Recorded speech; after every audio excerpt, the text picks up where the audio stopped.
Hello all, Tot here with a new video that I've been holding back on, and I've finally gotten around to it, much to the dismay of my audience.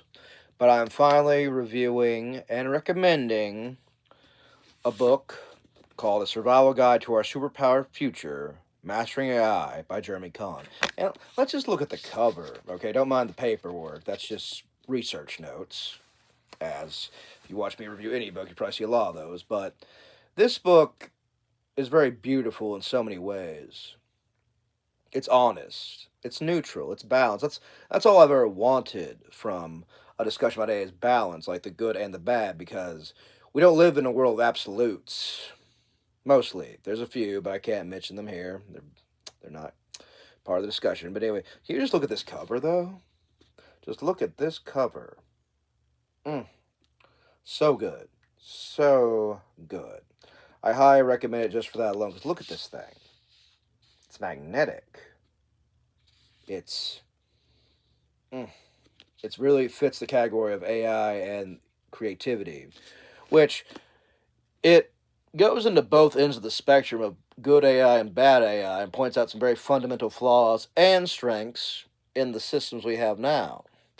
But it does so giving both credence to both. I don't feel the author, Jeremy Kahn, swaying us either or, just giving us the facts, giving us the ideas, the revolutions, the changes. It goes to show the biggest arm race in AI isn't who can replace the most tasks, who can compute the most. It's about authenticity. Authenticity, which I have trouble saying. Being authentic is the new thing. Because for the last couple of decades, I've noticed a lot of fake stuff, which I think the internet, due to its lack of gatekeeping and other things, have made that exasperated. And social media also has not made it any easier. I don't argue with people on social media. Let's put it that way. I do not engage with them. You can't win a fight on the art. You can't win an argument on the internet. That is a fact. And as long as there's the internet and people, that'll never go away. But I've seen discourse of people, especially in the writing sphere or the entertainment sphere, really hating AI. And again, I see AI in more of a curious but cautious, idea. I see it as complementary, not competition. And we have to make our own mental and moral qualms of how often we want to use it. Okay, I use ChatGPT. I started using it because of this book, actually, and I really like it. But I don't think it'll ever replace me looking for stuff. Like, if you were to have ChatGPT summarize this book to you, I think that'd be a great disservice. It's very well written, very well conveyed, and I really recommend it. It's pretty neutral. It's from a few years back, though, but it's still relevant, and it has some very foundational and cements of lots of concepts, things I didn't know about. Help break it down to the layman in ways I can understand. Because again, my background's in biology, nutrition, human performance, so I get that can help you. It was hard for me to understand how and what do you need to do about it. And I'd see it as like useful for a few things. Okay, this covers the gambit of industry, ideas, people, whole countries.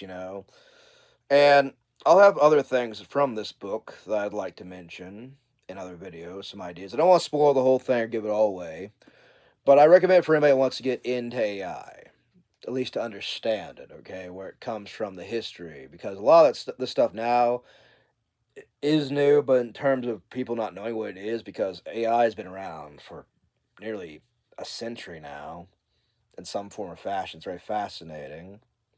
That's taken this long to catch up this long, so I don't know. But as always, I'm here for augmentation, which is what is practiced in the book of every fundamental level can be changed by AI, but for the better, needing somebody to do things for you, take tasks you don't want to do, yada yada. It really struck me about the publishing world because it gave me some hope where publishers will not usually try to sell AI books because it can't be copyrighted. Because again, they scrape and take information from tons of sources. It'd be hard to give, citation.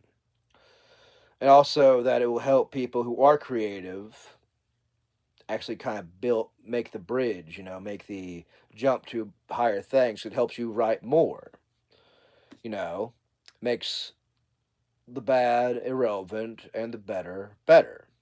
Okay? And I see a lot of things today where people getting kicked out of entertainment jobs. And honestly, I don't know about all of them. Most people, I could say, when it comes to writing, a lot of them are pretty, you know, dribble, for lack of a better word, where we haven't used our creative ways. We've used more gimmick than gold, and gold's much harder to get to. We don't try to make something that stands the test of time, which I think this book does. And as a writer, I've never once, and probably will never use ChatGPT to write in like, oh, make me a story with this or that. It just doesn't make any sense to me. Why would I want to lose this? Because again, I don't think I'm at a point where I should use too much AI, like at all. My muscles I'm working out creatively are just starting to form, starting to get more flexible, more stronger, more endurance. And it's like I tell these kids when they're young, don't do steroids because it'll take away so much that you give to yourself. That's what I think a lot of people mess up with. They use AI as a steroid instead of a supplement, metaphorically speaking. And this whole laying off people, again, the book goes into all that. We need augmentation, not automation. Again, a little bit's good, and again, not a lot's bad. A lot's bad. It's just not good. We have to have balance. And I highly recommend the book. Thank you. Have a nice day. Like, share, and subscribe.